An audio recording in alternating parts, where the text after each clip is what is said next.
live when it says we're going to go live. And there's my new best friend, Peyton Manning. So, yeah, I should just put that audio in the audio show of this. Yes. And the audio version of this, my Peyton Manning endorsement. So thank you, Peyton, as always. Thanks, everyone, for watching us. We are back. It is the Audible Live. That's right, Cecil, Lammey, and Sigmund Bloom going over some NFL news and notes and spinning you around the National Football League. Now, first and foremost, programming note, Bloom, we will not be talking Super Bowl because that's for Friday's show. I'll be in Miami. We're going to talk about the Super Bowl. We're going to break down the game for you right here on our YouTube channel. Today's just about everyone else. And, well, January still has plenty to talk about. By the way, we're doing Shrine Bowl, Senior Bowl recaps too. But outside of those three events, there's still plenty to talk about, Bloom. There is. And I think that this offseason, it even behooves us to think about what's coming, right? Because it's going to be fast. The quarterback carousel, this is going to be the biggest quarterback carousel of any offseason I can remember. And each decision will trigger a domino effect for other decisions. And we'll be reeling, this will be part of free agency, but even the negative decisions, like all the indications that Phillip Rivers won't be back. We're already grappling with that, but thinking about the next step for him. Does that open up a spot for Tom Brady? You see how mind-boggling this is, but that's the part that we love. And we're still hearing about hires on staffs for new head coaches. You know, interesting things like the analyst who put in the RPOs in Alabama was just shifted from running back coach to quarterback coach in Carolina. You know, putting together some links there. And of course, the draft. So it never stops. That's why we love it. Yeah, it's why we love it. And you mentioned Phillip Rivers, so let's just start there because of the conflicting reports. Jay Glazer taken out of context, whatever you want to say. He was on Colin Cowherd, and it's like the Chargers are moving on from Phillip Rivers, and then he comes back a couple days later. Ian Rappaport also with the report like, no, they're not quite done. Yeah, he's done, man. Whether it's Tampa Bay, he's moved his family to Florida. Whether it's the Colts, he had his best season under Frank Reich when he was with the Chargers, and Frank Reich was his quarterback's coach. I don't think Phillip Rivers is back with the Chargers. I don't necessarily think that's a bad thing. We'll save who the Chargers could add or just go with Tyrod Taylor. But Rivers in this whole news cycle, he's gone. No, maybe not. Nah, he's gone, Bloom. It seems like it. I mean, 95% gone. And this opens up any number of possibilities for the Chargers. Tyrod Taylor's still under contract, and Anthony Lynn knows that he can win games from their time together back in Buffalo. And there are a lot of quarterbacks. a lot of teams that would have been better off with Taylor as their quarterback. Our Steelers would have been better off. So will he be the starter? They're sitting at number 6. Miami sitting at number 5. The Panthers are number 7. All three of those teams, pending a Cam Newton decision, need a quarterback. But as you said, following the dominoes the other direction, what does this mean about Jameis Winston? Bruce Arians has been on the record really lavishing praise on Phillip Rivers in the past. Now, that was Phillip Rivers in the past. We saw a clear erosion in his abilities as the season went on for the Chargers. But from a approach and skill standpoint, he's an excellent fit. I mean, he's almost ideal for the Bruce Arians offense. So we have to consider that. There's so many moving pieces here. The other thing that we're looking at the vacuum in with the Chargers, and we always have to consider the non-football stuff here, right? Tom Brady. Brady's a Southern California dude. He has designs to have a larger-than-life brand after football. That says L.A. L.A. has to sell season tickets in a new stadium. That says make a splash. It just makes sense. Maybe not from a football standpoint, but from a lot of non-football reasons, that makes sense. So this is just whetting the appetite for all of these things that we'll wrestle with all offseason once we learn the truth about the 2020 offseason. I think Brady goes to Vegas, honestly. Well, and that's the other possibility, yeah. Yeah, and here's the thing, and again, I'll save a lot of this for the Senior Bowl recap that we'll do today after this show, but you've got the Raiders, the Colts outside of the top 10 interested in Jordan Love. Jordan Love might go in the top 10 because of those teams that you've mentioned, including the Chargers, including the Panthers, Bloom, who now we're looking at Tua Tagovailoa as a lock for the Dolphins. They might even have to move up to get him. Joe Burrow may not be number one overall because Justin Herbert might be more in line with what Zach Taylor wants. I learned that at the Shrine Bowl and broke that news on the Fan. So it's going to be very interesting. But if you look at Brady, I think Vegas, you want to talk about build a brand, you want to talk about residency, right? He could be like David Lee Roth, except maybe actually good now. Right. Sorry, DLR. But we're going to have to watch this. Also, watching where Drew Brees is going to go. Right. The latest news on your guy, Drew Brees, he plans on making a decision soon, plans to give it a month or so before determining if he'll return or retire. Teddy Bridgewater is also an unrestricted free agent. So could you hurry up a little bit? Yeah. Drew Brees, lots of decisions there for the Saints. The tone and tenor down here in New Orleans consistently is if Brees wants to be the starting quarterback in 2020, he will be. And that seems to make sense. Maybe not from a football standpoint. From a football standpoint, as hard as it would be, maybe they're better off taking the money they would spend on Brees and locking up Teddy Bridgewater and Taysom Hill, for that matter, who's going to be a restricted free agent. Now, of course, I think it was another Jay Glazer report that they view Hill as their franchise quarterback, which was met with laughter. But lots of things that we might laugh at are held beliefs in NFL buildings. So it doesn't mean it's impossible that it's true. But I think that the relationship between Brees and New Orleans, Cease, we're not going to add, there's nothing for us to add to the Kobe Bryant story, but you see the relationship between the city and the person in that story. In the NFL, I don't think there's a tighter relationship between a city and a player than Drew Brees and New Orleans. So that's why, from an emotional standpoint, if he wants to be the starting quarterback, he's going to be the starting quarterback. And there's plausible deniability for him. Hey, things went wrong, but he was still playing with that contraption on his thumb. And if he had a healthy passing hand all year, maybe we wouldn't even be talking about him as a quarterback closer to the cliff. It wasn't like Phillip Rivers. But then we have in this Pro Bowl, Russell Wilson letting him be the starter. That seems a little strange. Does Wilson know something we don't know? The announcers during the Pro Bowl just gushing about Brees, talking about him almost in past tense. Do they have hints at things that we don't have hints at? So this is going to be something to watch, because I figured the unfinished business narrative would have made this a non-story, that he was definitely coming back, but it will remain a story, like you said, Cease, for at least another few weeks, a month. Yeah, and do you believe we're seeing kind of the tail end of Drew Brees just based on his play from this last year? Well, he wasn't anything that was wrong with the team. Yes, he had that fumble. He didn't see what he expected to see. I think maybe without that thumb issue that still had to be affecting him on some level, maybe he wouldn't have had that crucial fumble that doomed their season.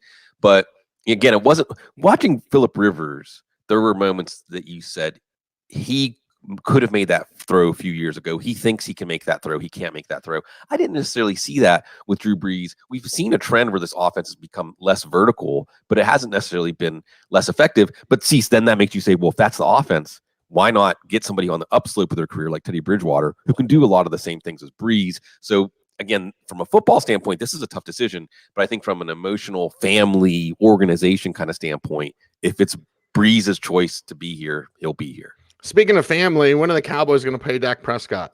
Because you mentioned the Pro Bowl and Amari Cooper's going on and on. Like, I'd love to be with the Cowboys, and they got to pay him. They got to pay Byron Jones. They got to pay Dak Prescott. Now they have a bit of money to work with in Jerry's world, of course, but that's going to be a big commitment for Dak, who says he's waiting around. And by the way, their vice president, Will McClay, said he's staying. Prescott is confident in a new deal. But this sounds like all the stuff we talked about in the regular season. Like, oh, they'll get something done with Dak. And here we are, January 29th, still waiting. Yeah, and the price is going up, right? Think of it like that national debt calculator. Whatever the price was for Dak Prescott in July, it went up. In August, it went up. In September. And even though the season didn't go as planned for Prescott or the Cowboys, the price continues to go up. But I don't think they don't have a choice here. And see, we could do a whole free agency preview, but there's some interesting teams at the top of the list that when you start to do the math, they can't keep everybody. And that means there will be some players. So usually see when we say, if a player makes it to free agency, there's a reason, right? I mean, a player-centric reason. And we know that free agency dollars don't go as far as extension dollars. Teams are better off investing in their own. They evaluate their own talent better. There's continuity, et cetera, et cetera. But there will be some players making it to free agency that are making it to free agency simply because the teams don't have the money. I know that this week down in Miami, Emmanuel Sanders said Mike Tomlin was just straight with him and said the Steelers just don't have the money to keep you. And that's going to be the case probably with Byron Jones. And also in Tennessee, where they're going to have to keep Brian Tannehill and Derrick Henry, someone like Jack Conklin, where fifth year, then when denying fifth year options go wrong, as Conklin had a tremendous year, and he's going to get paid probably somewhere between $15 and $20 million a year. So Byron Jones, he ended up with the division rival Eagles. Jack Conklin, there's a lot of places that could use a tackle. And again, all of these moving parts, all of these chain reactions, depending on how these decisions go. But the first domino for the Cowboys plans now that the coaching staff, and they have quite a coaching staff, like 5 guys who used to be head coaches as assistant coaches. How's that going to work out? Now that's in place. It's time to get the personnel firmed up. You think the egos on the field are big? Egos in the building are much, much larger. So good luck with that. Let's talk about Kareem Hunt as we go spin around the news and notes around the National Football League. Hunt pulled over. You might have seen the video. Weed in the car in places where they don't treat you like adults, unlike Colorado. Mm-hmm. So, Bloom, it just seems like we're going down a path where, okay, flash a little bit, could go somewhere else, and now legal troubles for Kareem Hunt. So we know Kareem Hunt can still play. That we had confirmed in the second half of the year. He looked like Kansas City Kareem Hunt.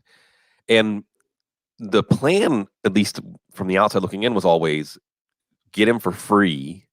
He's going to be a restricted free agent and see if a team will sign him and recoup a 3rd round pick out of it, or otherwise, I think it's going to be about $2 million, the original round tender, and he was a 3rd round pick. So that reasonably protects him. Either way, they get productivity on a discount at $2 million, or they induce somebody to sign him away and they get a 3rd round pick, or maybe even they pay.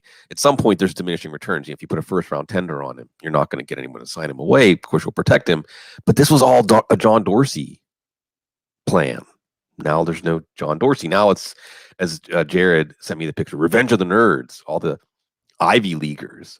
What are they going to think about Kareem Hunt? Will they see Kareem Hunt as an expendable option with this extra legal issue? Although he wasn't charged with anything, even though they confiscated the contraband. That doesn't matter to the league.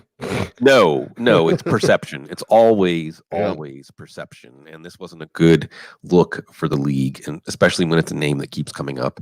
We'll see Kareem Hunt out there. But Cecil, I think that there's probably half the teams in the league that if they sign him, he will get signed. He'll be the best running back on the team. So I think that while it might be a bump in the road for him, hopefully something that is the last warning he needs. It might be the end of his time in Cleveland, but not the end of his time of fantasy relevance. No, not at all. Now, fantasy relevance, it is a Broncos show. When we talk about Philip Lindsay, who had yet another wrist surgery on the right wrist. Now, this is more minor than the wrist surgery that he had last year, and I'm channeling my inner Dr. Gene Bramall Bloom. Right. When I talk about this, I'm not as worried about it, but he still can't catch.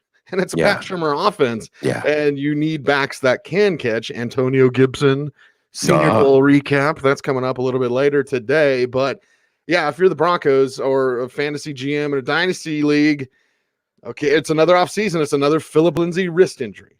Well, and see, even though Philip Lindsay has vastly outproduced any expectations in the NFL, tying this into the 2020 draft class, we're about to do those shows, Shrine and Senior Bowl. There's a surplus of running back talent, right? Every team should be able to, in the upcoming years, have a running back on the field that adds value in whatever role you're deploying them in. The Kamara Ingram model. So what does Philip Lindsay do better than other NFL quality running backs? That is the way that he's going to be used. And as you imply, that's going to be a committee back role. It's not just because of his size, it's because of the passing game. And even as we saw the Broncos favor him over Royce Freeman, and see what's the pulse now for Royce Freeman? He's Ryan Moats. That's what he is. I think he's lost confidence because he's got this undrafted kid who's a 2-time 1,000-yard back, but Lindsey's kind of peaked. That's kind of what he is if he can stay healthy, which he hasn't really been able to with 2 wrist surgeries in 2 off seasons. And the Broncos have wanted to replace him as the lead back. They wanted Royce to be the guy for 2 years. So they'll move on from Royce, not cut him or anything, but just add more competition and then try to find someone to compare with Lindsey. And what we see, I've been doing my 2020 hindsight rankings. About to roll out wide receiver, which is just a tome. I think it's like 20 plus pages long. But there just aren't that many running backs left in the league that you keep on the field in every situation and have weekly consistent fantasy relevance. And as much as we like Phillip Lindsay as what he's been able to contribute to the Broncos, and he became the lead back in the second half of the year, it's still not contributing much to our fantasy teams. And as you're pointing out, the arrow is pointing down for him, assuming that they're going to add someone this offseason. Well, we'll talk about adding in the offseason when we talk about AJ Green, who said he's not keen on the tag. And now this is something he's reiterated from earlier or last season, late last season, where I don't want the franchise tag. I want a long-term deal. But this is the complication of signing a guy that didn't play last year, who we all know can play, but has been a little bit banged up or a lot banged up, certainly in 2019, Bloom. Tag or no for AJ Green, whom, again, might be catching passes from Justin Herbert, not Joe Burrow. Right. It's the Bengals. So, of course, we couldn't have this be a simple story from beginning to end. I just don't know if it makes sense to tag AJ Green. AJ Green doesn't want to be tagged. I think that if you do the right thing and make him a lifetime Bengal, you sign him to, 3 years, 40 million, 45 million should get it done. Probably on a year basis below the price for the franchise tag. But if you're being honest about team construction, allocation of resources, this is an incredible wide receiver class. Does that make sense? You're probably in a Miami Bengals. See, there my brain is in a Miami Dolphins mode this offseason and saying, even this year coming up is kind of like last year was for the Dolphins from a team building standpoint for the Bengals, where you're still trying to get that blueprint firmed up and seeing who fits and who doesn't fit. Does Joe Mixon even fit into it, for that matter? Are you going to sign Joe Mixon to a market level extension next year? I don't know. So I just think that it's kind of like the Drew Brees situation, where the harsh football decision might be it just doesn't necessarily make sense to lock him in at market value right now. But from an emotional team family standpoint, you want AJ Green to be a lifetime Bengal. I think that the tag is kind of like cutting the baby in half, and no one's happy with that, which means it's probably what the Bengals will do. Yeah, exactly. That's kind of what the Bengals do. That's all they do on this planet Earth.